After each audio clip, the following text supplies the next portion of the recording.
Hi there, I'm Tom de Moor. I coordinate, teach and coach academic English at Ghent Language Centre, the UCT, which offers a broad range of language courses that are accessible at special rates for PhD researchers.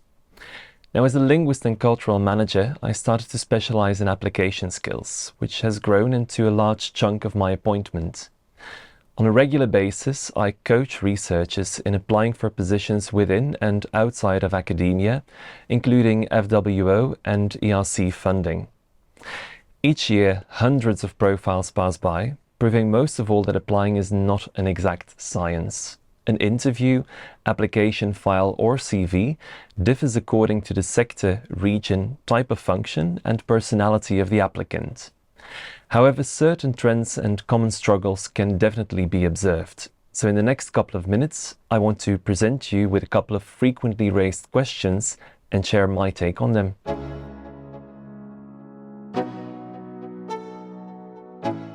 All too often, all effort is invested in a cover letter or motivation statement, and only a standard CV is included in the file. It is kept up to date, yet never tweaked. This is a missed opportunity, as your recruiter will almost always first check the CV and use this to make a first and often already decisive estimation of your profile. So please tweak your CV for each position you apply for. Add information to sections that are relevant to the position, edit others, and consider even changing section headers to match the listed requirements.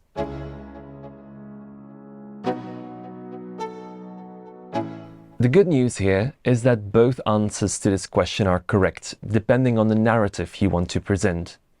In an academic context, it could make more sense to include your PhD as the crowning chapter of your education trajectory. However, in industry, you won't be able to negotiate 4 years of experience for your PhD if you include it as education. So the answer is actually either, yet not both.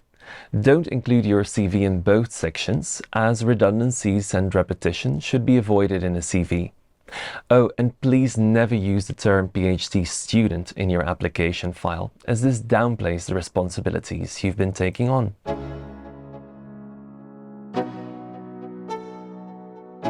Depending on the type of application, 1 or 2 pages is the right response here. In corporate or industry surroundings, a 1-page CV that's all killer and no filler can make a strong case. For more academically or research-oriented positions, you may need 2 pages. Avoid starting a 3rd page, and definitely never just include all information in as many pages as needed, because you then depend on your recruiter to select what is relevant. This does not only lead to important information being overlooked, but it appears nonchalant and even disrespectful of your reader's time. However, when you start a page, commit to it. A CV whose last page contains only a bit of information does not look attractive.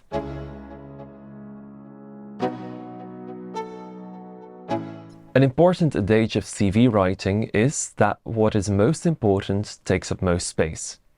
It's very odd when you include more information about your master thesis than your PhD, for example. The order of sections should form a logical narrative, from your trajectory via professional achievements such as publications up to other skills and interests you have, such as language skills.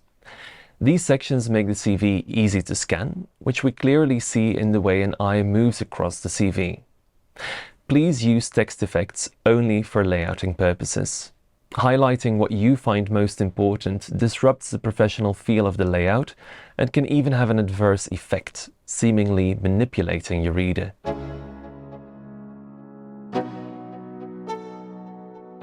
This is probably the most frequently asked question about CVs.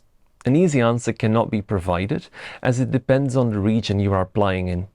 In Germany, pictures are a fixed ingredient of a CV. In the UK, they've become highly contested, as they can lead to bias and discrimination. I personally find that the benefits do not outweigh the drawbacks. Yes, a picture adds a personal dimension to your CV, but an attractive layout can also do so in style, or a personal statement at the top in content.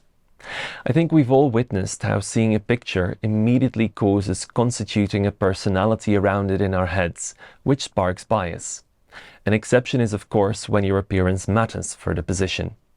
So definitely include a picture when you're striking up an acting or modeling career, but otherwise think twice of the effect an image can have.